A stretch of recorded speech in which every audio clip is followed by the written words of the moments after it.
Hello, everyone, and welcome to the Rail Lovers podcast. And today on the podcast, we are going to be talking about the next film in the Letterboxd Top 250. And what the hell? Hold on.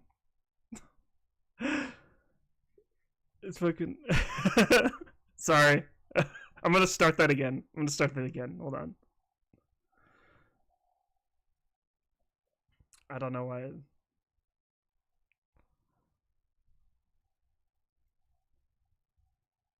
Kind of got some background noise a little bit on your end.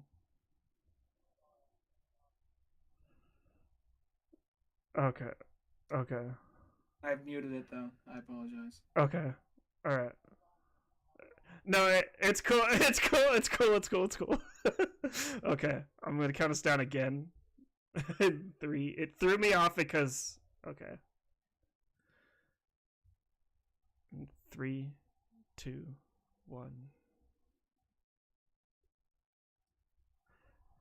Welcome back to the Rail Lovers podcast. My name is Marley Silverbrand, and today on the podcast, I am joined by Ryan Dunigan from the Old Man Orange podcast.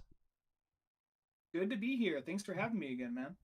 No problem. Always glad to hear. I'm always glad to have you on the podcast to talk about movies. And today on the podcast, we are going to be talking about the next film in the Letterboxd Top 250. It's number 246. As of currently, though, it's not on the list anymore. But we're still. I'm still gonna power through the list that I originally locked in, and that film is Winter Sleep. But before we get into our review, Ryan, how are you doing today? Mm-hmm. I'm doing pretty good myself. Just kind of had a simple day of just handling some errands. But beyond that, not a whole lot happening. Just happy. Really looking forward to doing this show today. How are you doing? I'm doing good. Just kind of. I finished watching Winter Sleep, and it was it was a doozy. It was a doozy. 3-hour long film. 3-hour long. 3-hour 15-minute movie. Yeah, 3-hour and 15-minute movie. Like at 7:00 in the morning when I watched it. Probably not the best movie to start off. Like no watching. Purple man with a shiny glove. There's no robots. You 3 hours and 15 minutes, man. You know, there's like I imagine that's got to piss people off. So there's got to be movies that have its hardcore cinemaphiles that have just come in looking like, you know what? I know. Oh my God, there's a podcast on this my favorite movie. And I'm like, oh, there's no fucking Marvel, no Spider-Man. What shit?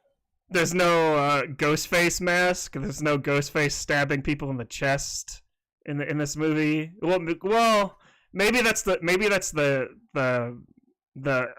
director's cut. That's the 4-hour long cut. I didn't get a chance to look at it. I was looking at some of the trivia, and there was over apparently.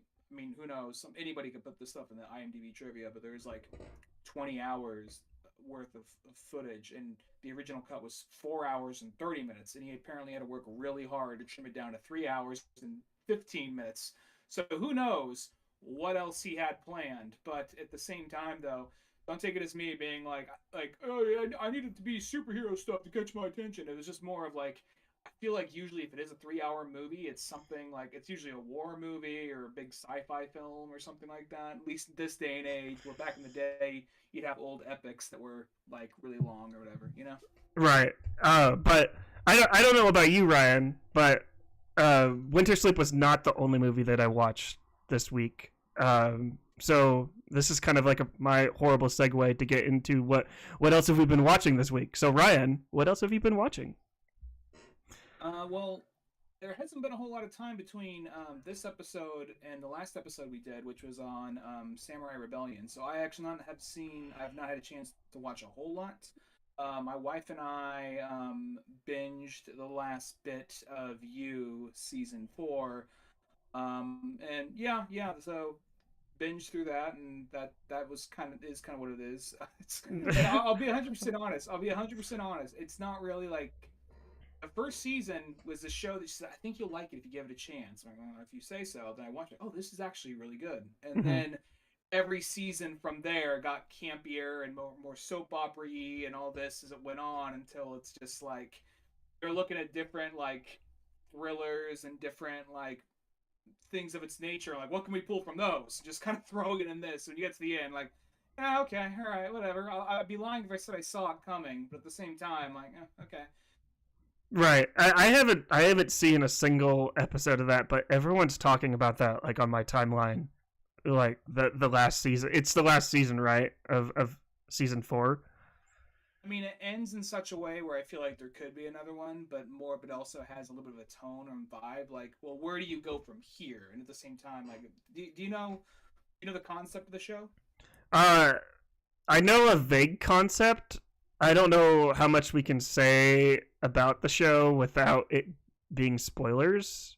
It seems like it's one of those shows like if you mention like one little thing about it, then people will be like, "Oh, spoiler, spoiler, spoiler." It's not entirely that. It's more of like, I mean, his situation changes from season to season, but it's always a little similar.